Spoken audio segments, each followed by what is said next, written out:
want to thank SANS for having me today. I want to thank you all for having me today. I want to share one of my all-time favorite presentations, and it's because it's a topic that's very near and dear to me. It's a topic about how you can gain cybersecurity experience with literally little to zero resources. All of the tools I'm going to talk about today are free, but with just about maybe $10 to $20 a month, you can create some servers in the cloud. The tools I'm going to talk about are securityonion, Nmap, Wireshark, maybe Kali Linux, and I'll also talk about how you can get some free Windows machines that will last about 90 days. So the first tool is securityonion. It is a free intrusion detection system / intrusion prevention system. You can use it at home if you have a spare machine that's not doing anything and you would like to monitor your network. You can do that. It is a little bit resource intensive, so you will need to have some hard drive space along with some processing power in order for it to work. For the sake of the presentation, I will use my securityonion instance that we have in the cloud. A little bit about me. I did join the military right out of high school, so I've been in IT and tech for 25 years. I started a meetup group about 8 years ago called the DC Cybersecurity Professionals. We do a lot of presentations virtually now. And I also own a company called Cover 6 Solutions, so where we do training and security assessments for high schoolers, adults, and corporate environments. That is the quick and dirty. Another thing is I have a passion for helping as many people as I possibly can. So at any point, if you or your parents want to get in touch with me, you can literally look up Ty Wilson 21 on any of the major platforms. You can find me. My DMs are always open for those that need help. So I have securityonion open on the cloud right now. It is located at onion.cover6.training. The two tools that I will focus on today are called Kibana and Squirt. If anyone has ever used a tool called Wireshark before, Wireshark is your protocol analyzer. It allows you to see exactly what each of the devices on your network are doing as far as communications are concerned. And Wireshark, although it is process intensive, allows you to capture the network traffic.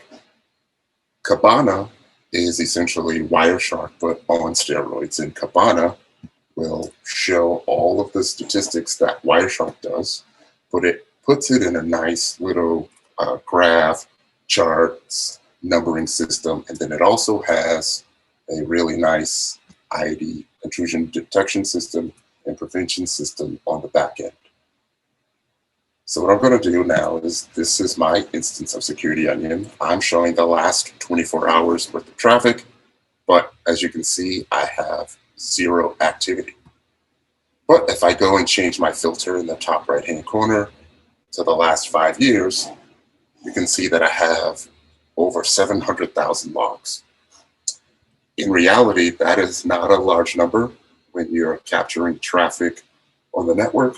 But what I did was just for very, very small instances of traffic, and I will show you how you can make this happen as well. If you zoom in to the top right, which I'm doing right now, you can see there's a little status bar sort of, and you can see when securityonion started capturing traffic for me, which was back in 2018, and then there was a spike right here in, what's that, September of this year, and then it will keep tracking. So looking at this bar is a really great way to see if there's spikes or lulls in traffic. Over to the left, you can sort by the type of traffic. So if you wanted to see everyone that was doing a service like remote desktop or SSH, or even just seeing all of the different types of web traffic, you can sort by that. Another cool thing with securityonion is that you can create different filters and you can start keeping track of specific events. So it would make things a lot easier for you later on. For instance, you know we had, well, you may not know, but recently we had a really huge cybersecurity breach. I won't say the name, but what you can do is you can create a filter like source IP is one of, and then you can start adding the IP addresses or the malicious IP addresses that were involved in that activity as one of your values. And what I'll do right now is I'll just add one IP address that I'm sure is in there, and then I'll just give this a label called Sans Cybercamp, and I'll save that. So what I will do is anytime I'm looking for Sans Cybercamp activity, I can just come and click on this filter. If I need to edit that and add more IP addresses, I can. The next thing is how you can possibly create this activity so you can analyze it on your own. One of the big reasons why I make presentations like this is because oftentimes during my mentorship, I hear things like, I can't get a job because I don't have experience, and I can't get experience because I don't have a job. And I'm here to assure you that, yes, you can get experience. It's just going to take a little bit of work. And by work, I mean creating a lab using a hypervisor like VirtualBox or VMware Fusion. Or if you don't have the means for that, you can also do this in the cloud.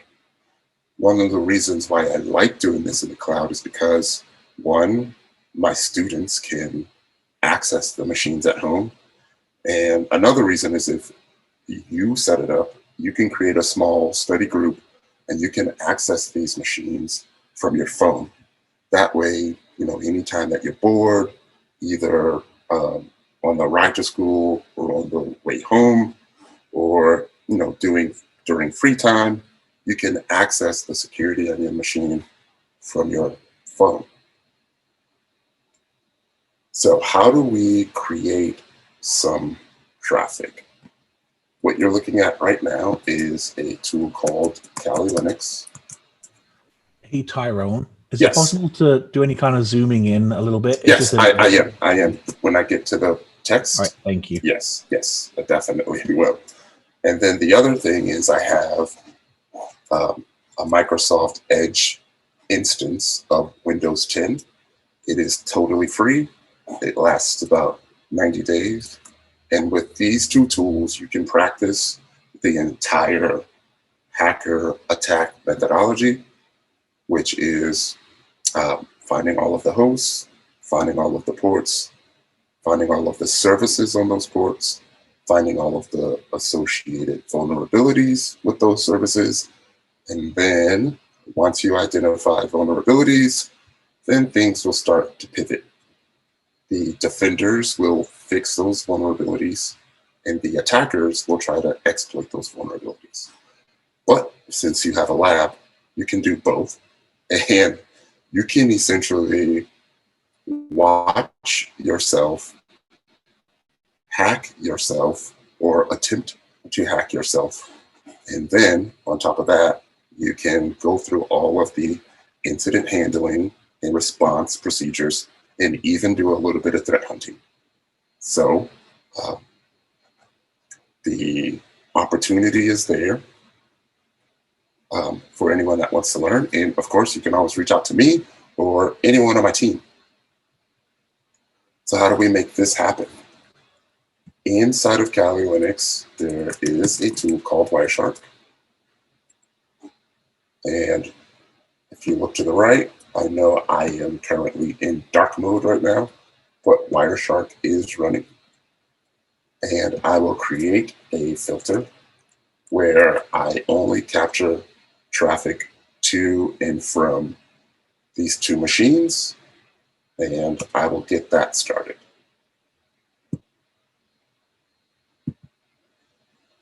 So anytime my attack machine, which is my Kali Linux machine right here, communicates with my Windows machine right here, either over IPv4 or IPv6, we'll see it. So now that that has happened, what you can do is you can start from the beginning of the attack methodology and maybe do something like pinging the host, but maybe we just want to ping twice, right? And I'll just show you the one example. And what you can do is you can see that over here on the right, my Wireshark captured this activity. But now what you can do is save this capture, and you can save it as something simple like just name it ping, and you hit save. So now that we have this traffic saved, you can upload this to the securityonion instance. And the purpose of that is to simulate activity, especially in the cloud. So you can actually see that these things are happening and analyze this activity in securityonion. So now you know what a ping looks like from an attacker, you know what a ping looks like in Wireshark, and then you'll be able to see what that looks like in securityonion. Another cool thing about securityonion is that they have options to replay this activity. So I can replay this as many times as I want. Now you have a replay option and an import option in Wireshark. I mean, not in Wireshark, but in securityonion. And both of them are equally important. The difference is if I replay the traffic, it's going to have the timestamp of the time of the date and time that I replayed the traffic. If I import the traffic, then it's going to have the original timestamps of the original activity. And the reason why I say this is because it doesn't have to be just this activity. There are quite a few sites out there that will allow you to replay samples of malicious activity. One of my favorites, I'll just name the one, is Brad Duncan's team malware traffic analysis. And with that, you can analyze activity that has taken place in the wild. One of my favorites is called TrickBot. So what you can do is you can download that TrickBot PCAP zip file, upload it to securityonion, and now you can use securityonion to analyze TrickBot activity. Now I can assure you that if you cannot get experience in a job, but you tell me that you analyze TrickBot activity using securityonion for fun, chances are you are going to get that job. In addition to Kibana, another tool on here is the Squirt. Squirt is your network intrusion detection system or your host intrusion detection system. The cool thing about this, and I'll zoom in when I can, is that it's going to capture all of the intrusion detection system alerts for any of the activity that you created. So if securityonion thinks a ping is malicious, then it's going to show up as an alert here. What you can do is you can change your date intervals, and we have one for 2018, should be December 7th. If not, what I can do is I'll just go and replay that so you can see what that looks like.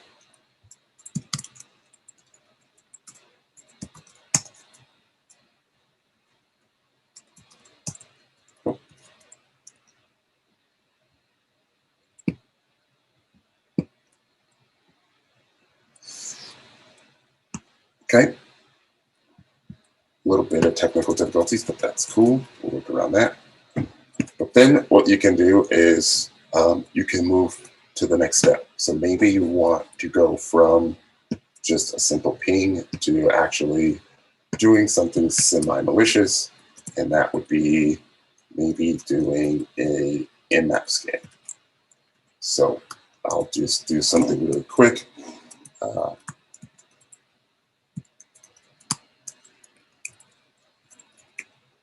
I'll just scan for all of the ports on this machine. Just do -- open. And now you get to see what a scam looks like in Wireshark. And now that you have Wireshark going, now you can do things like create different profiles. And maybe I'll name this profile Sans Cybercamp. And now that I have a different profile, the same way that we were able to create filters and different actions in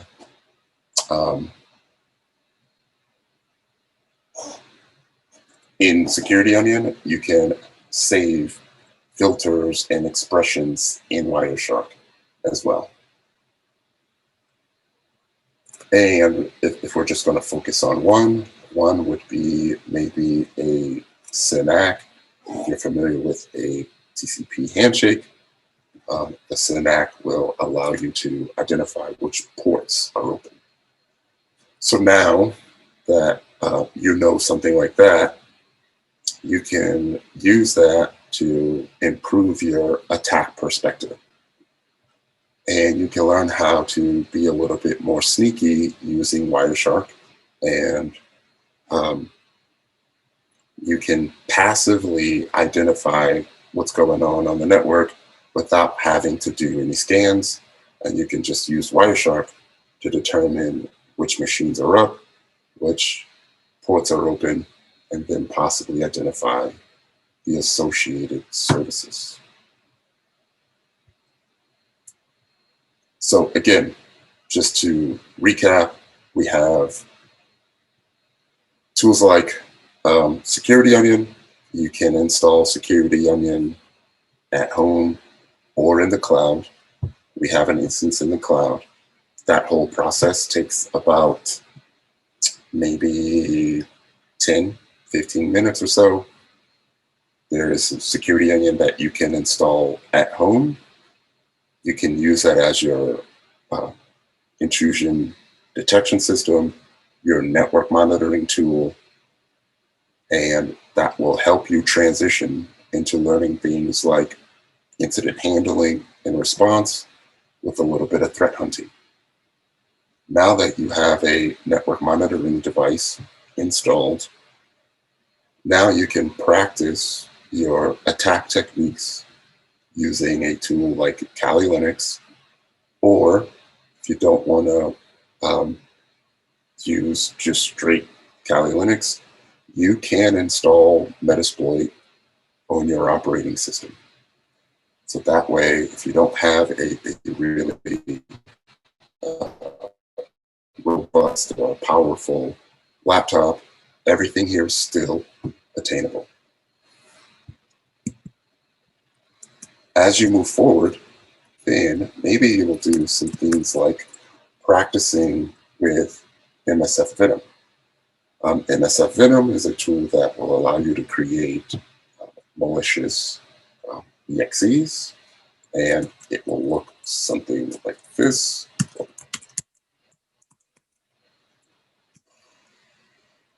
I believe I have a SAN cybercamp directory, and I will put a, this is what it will look like. As you can see, Msf Venom, interpreter, TCP.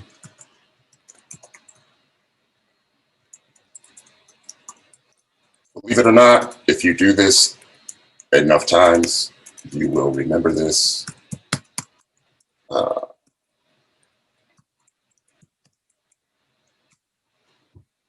Now that that's created,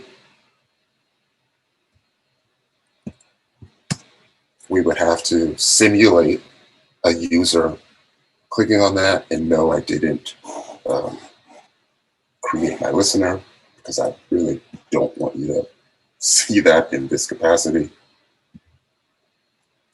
So now you can go to your SAN cybercamp folder, attempt to click on the EXE, and now your attack machine will have control of your victim machine, and that is essentially how you can watch yourself, hack yourself, track all of it in Wireshark or in securityonion, and then analyze that traffic so you can see all of the services that have occurred during this activity and what types of alerts showed up during this activity. I believe we're at the 5-minute mark. If I was to go over anything else, I would say that these Windows systems, you know, they're here for you. They are, the virtual machines are things that I didn't have, you know, as a kid growing up, but you do. So I would say try to take advantage of, you know, these opportunities as much as you can. Now you can learn how to do things like turn the firewall on, turn the firewall off, add different security policies, add different users, add different groups, practice things like Windows privilege escalation. And it doesn't have to be on just a Windows machine. There's free Linux machines out there as well that you can practice on. You can add different services like remote desktop. You can add purposely vulnerable software in an attempt to exploit that software. And then again, track all of that, set up different groups.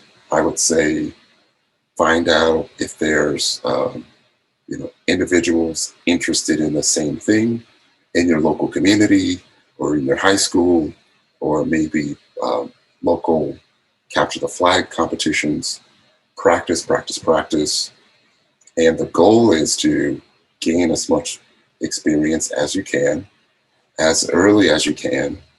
And of course, you know, spread the knowledge to whoever else that's looking to acquire that. So I believe there's maybe a little bit of time for Q&A, Lee. Yeah, awesome. Thanks, Tyrone. Okay, so there's been quite a few questions coming in. Okay, no problem at all. I love questions. Okay, so in regards to securityonion itself, so there's a couple of questions on that. So first one is, what is like the minimum spec system that you could run this on? Like, for example, could you run it on a Raspberry Pi, or how would you specify? Yes, that's been a big question. Yes, you can run it on a Raspberry Pi. It will take some tweaking, but you can. I believe the minimum specs are, you will need 2 interfaces, 40 gigs of hard drive space, and 8 gigs of memory. I've done it with 4. SecurityOnion also has an option for if you have low processing power or low hard drive space, there are options for that. They do a really good job of explaining all that. It's called Read the Docs. So they have some really good documentation online that will explain all that. And on the Cover 6 Solutions website, I talk a little bit more about this in detail, as well as I have a home lab setup article that's pretty popular. Okay, awesome. And then obviously you walked through quite a few different applications and the like. So so SecurityOnion and Kali Linux and everything else. And you mentioned about hypervisors a little bit, but I think there was a little bit of confusion about what exactly that does. Could you just explain that a little bit more? Sure thing. So you have a type 1 hypervisor and a type 2 hypervisor. A type 1 hypervisor is just virtualization software that you install directly on your machine or server. And what it does is it allows you to create virtual operating systems using the processing power of your machine. A type 2 hypervisor is software that you install separately to your operating system. So my hypervisor is VMware Fusion, and it will look something like this. So right now I have 4 different operating systems installed and running on my Mac. And let's just say on average, it's about 1 gig of memory per virtual machine. I have 16 gigs of memory on my Mac, but I normally do maybe 2 or 3 gigs per machine. And then they're just all running separately. Very nice. Mm-hmm. Let's see. So again, you went through quite a lot of stuff there, and so is there any chance that because we don't have any slides to share with students, if you could you compile something for us that we could circulate for them so they have some understanding of where to go to get these things and such? No problem at all. Okay, cool. All right, so there's a few questions also about the about attacking. So someone, well, a few people seem to be asking, what do you mean by attack? Like you say that you're attacking and you're monitoring the attack in something like Wireshark and SecurityOnion, but what exactly do you mean whenever you say you're attacking? Okay, so using a tool like Nmap, you can identify a service that's running on your operating system. Chances are the service will not have, or chances are the service will have, a software update because, of course, we're updating our software every chance we get. But online, there is a database of exploits, over 40,000 of them, where what you can do is you can use this has app option, and you can do a something like a Windows Metasploit option.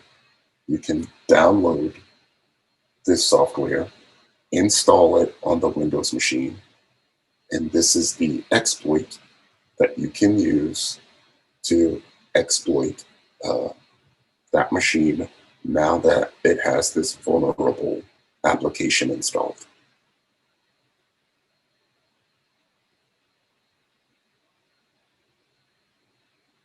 So we can talk about vulnerabilities, exploits, payloads. The vulnerability is the weakness. The exploit is the code created to take advantage of that weakness, and the payload is the communication mechanism that occurs after the exploit.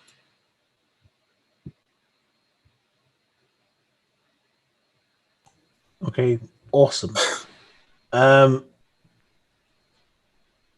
of trying to filter through this because we're running low on time. So, all right. So a couple of questions here. So, let's say that you set up a home lab to do all this kind of thing. So you have, your security onion install running on VMware Fusion or on VMware or whatever else people are using for their hypervisor.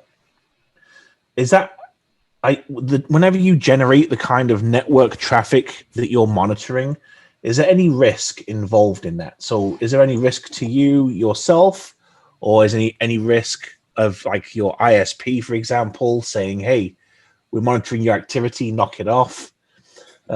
Anything like that you should be aware of? I mean, I would imagine at some point if you're doing anything malicious, but as long as you're on your home network, right, you can do whatever you want on your home network. As long as you're targeting machines and virtual machines that are on your network, you can do whatever you want. Security Onion does nothing but listen, and then it displays what's occurring on the network. So there's nothing malicious about that. Like I have extra Mac Minis laying around, so I installed it on a Mac Mini, and it does nothing but listen. If I want to query the traffic, I'll just log into the website and take a look at some things.